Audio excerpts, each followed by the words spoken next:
Blessings everyone, this is Chris Kenner from therawadvantage.com, registered holistic nutritionist, raw food lifestyle coach, and raw chef. Today I'm bringing you one of my favorite new recipes, revisited, authentic tasting, raw vegan borscht. Let's get into it. Yeah, I like it raw. Raw Advantage likes it raw. Ooh, baby, I like it raw. Yeah, baby, I like it raw. Hey. Alright, so I've tried many a different raw borscht recipe, and there's many I really like, but I think I really hit the nail on the head this time for you guys. And one of the big differences in this borscht from a lot of other ones I've had, besides being incredibly simple and the option of no fat or otherwise low fat, is that the textures and the tastes are really, really authentic. Now, to get those textures right, you may have seen my video, how to make raw food taste cooked, my top favorite ways. You can check that out up here. But just showing you for this recipe here, you can do it in big batches if you want. Just sometimes I'll take a whole bunch of this stuff and just put it on a big baking sheet and then cut them into cubes and put them into Ziploc bags so that I could just take them out for recipes in the future. But this is for one big serving. We're gonna start with these three ingredients: 200 grams of red cabbage, 75 grams of carrot, and 50 grams of white or yellow onion. Now we're gonna chop those up nice and thinly, either with your fists or by using a grater, a mandolin, or a knife. You just wanna make them nice and small.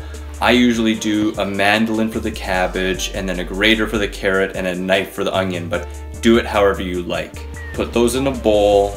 If you want, you can mix them up, and then we're gonna put that in the freezer overnight. Goodbye.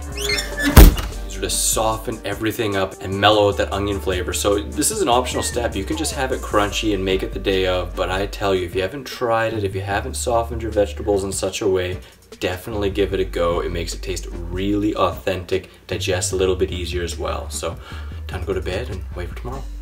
Well, it's 9 a.m. before Sunday family supper, which means I'm gonna take this out and let it sit on the counter all afternoon to thaw. Now, if you need to get it ready last minute, you can of course just put it in a strainer and run some warm water over it.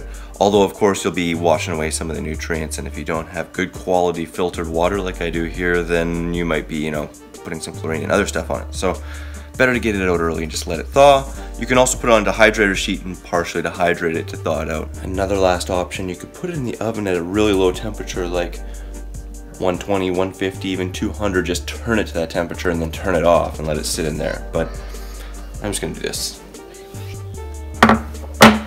Alright, so the carrots, the red cabbage, you could also use green, and the onions have thawed out. And now what we're gonna do is take a quarter pound or 115 grams of cherry tomatoes and cut them up into cubes and then put them right in there. And now you can just mix those suckers up, and it's time to make the broth. Now, I didn't let you know, but this recipe is also gonna have a bonus sour cream if you wanna add that to it. Of course, it's a raw vegan sour cream, and this goes deliciously with my raw vegan cabbage roll recipe, which you can check out up there.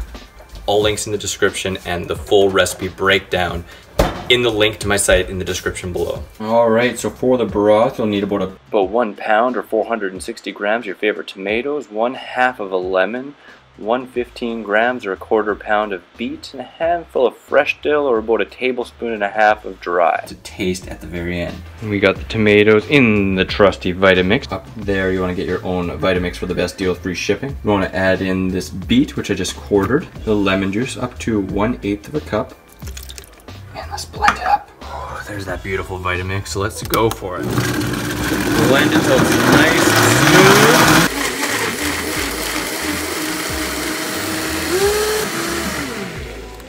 Add the dill. Start it low, just give it a little bit of a pulse.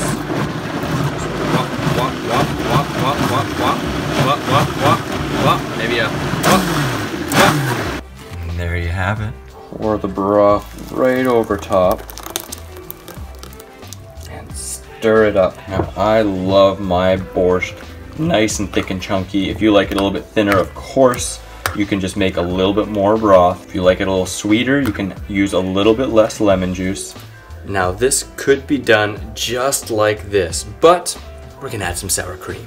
For the sour cream, you'll need about 1/4 pound or 115 grams of peeled zucchini, maximum 1/2 of a lemon or less, and about 1/8 cup of hemp hearts. So just chop up that zucchini and add it to the blender. And we have 1/8 cup of lemon juice. Start with about half the lemon juice. You can always make it more sour. And add all the hemp hearts. Oh yes, blend baby blend. Until it's all sweet. Give it a taste. A little bit more lemon. Add the rest of the lemon juice. And do the final blend. Now depending upon how liquidy your zucchini is, you may need to use your tamper to get it in there. You might even need to use a teeny bit of water or a little bit less hemp seed, so just play with it. All right, just pour it on top. Ooh, look at that. All right, so there you have it. And you can either mix that in there for kind of a creamier soup, or you can just eat it with a little bit of the sour cream on the edge like this. I love this. Since I discovered this recipe, I've probably eaten it about 4 times out of the entire week. For the last 3 weeks, I'm just absolutely loving it. If this recipe looks good to you, make sure you like, subscribe, comment below. Definitely check out the cabbage roll video. Plus, if you want more recipes like this, check out my raw recipes playlist at the end of the video, as well as my 5 different ebooks. The 2 simple ones, 101 freaking rawesome recipes and 50 more freaking rawesome recipes, and my other simple low-fat raw gourmet recipes in TRA Retreat Treats, Simply Delicious American Classics, and the newest ebook, Naturally Rawesome Dressing. So I hope you guys love all those. Stay tuned for a heck of a lot more. Wishing you much peace, love, and seasonal fruit. Raw borscht. As authentic as it gets. Ooh, if you like this recipe, check out the raw recipes playlist in the top left, the video just for you in the top right. Be sure to subscribe in the bottom right and get 3 free ebooks in the bottom left for subscribing. Grab my free iPhone app, comes with 50 free recipes, common fruit and vegetable calorie breakdown, a food combining chart, shopping cart function, and much, much more. Very cute. Damn it, Mom, I'm filming! Cute, cute. Be quiet, don't tell me I'm cute when I'm filming. Okay. Tough. Very handsome. Handsome and tough. Handsome and tough. Thanks, Mom.